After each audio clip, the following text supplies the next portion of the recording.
In this Star Wars Jedi Survivor news update video, I will be sharing with you some huge new gameplay details, such as blaster gameplay. Before we do get into the new details, however, make sure you subscribe to this channel so you won't miss any future Jedi Survivor news updates.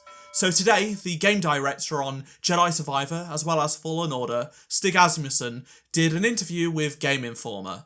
He revealed loads of new details which are very exciting, from blaster gameplay into some story stuff, and we will talk about all of the news right here.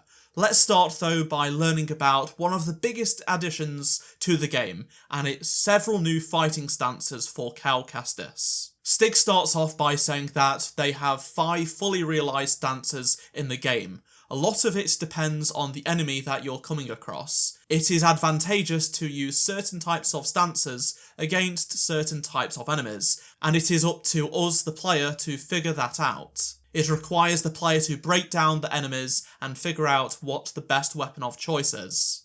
According to this Game Informer article that just released, it states that one of the new stances is a dedicated dual blade option.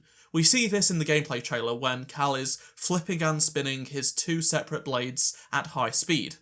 Another new stance allows you to wield a blaster and lightsaber simultaneously, and this adds a new range dynamic to Cal's moves. When talking about blaster gameplay, Stig says this: "It really speaks to where we find Cal in this part of the story. It is 5 years since the first game, and the dark times are still in full swing. He's an unconventional Jedi and has to do some very unconventional things, so something that would be frowned upon during the height of the Jedi Order, well, Cal's finding out he's going to do whatever it takes." We also get some more details on the crossguard style lightsaber which ended the gameplay trailer. So this is the new heavy stance. And Stig says it's a more confident approach. It's weighty, it's beefy, but you have to be very measured on how you use it because the timing windows are longer with this blade. So that's 3 of the 5 stances confirmed. I would guess the other 2 are the single blade and the double-ended hilt that we also see in the gameplay trailer, as those were in the previous game and the new ones are quite a bit different. The next segment of the interview reveals more information about Bode, Cal's new companion. So he's apparently a mercenary, and Stig says that he and Cal form a special bond. It's almost like they're brothers, and they're not exactly the same, but they really do complement each other well. Now, the article goes on to say that in addition to progressing the story, Bode plays a huge role as a buddy AI character who aids you in combat and traversal. Speaking of traversal, the article elaborates that in Jedi Survivor, you will embrace several new traversal mechanics, allowing for much more greater flexibility in exploration. You might be wondering, what does this mean? Well, the article confirms we will be using an ascension cable for climbing and crossing distant points, plus the ability to tame and ride mounts. We did see the ascension cable in action during the gameplay trailer, but Stig does add a bit of extra context. So he says it's part of a much wider Metrovania approach. Cal can cross huge gaps by chaining several types of skills together. This is what we see in the gameplay trailer. But he does say it's also about how we approach these mounts and how they are used to negotiate and dominate the world.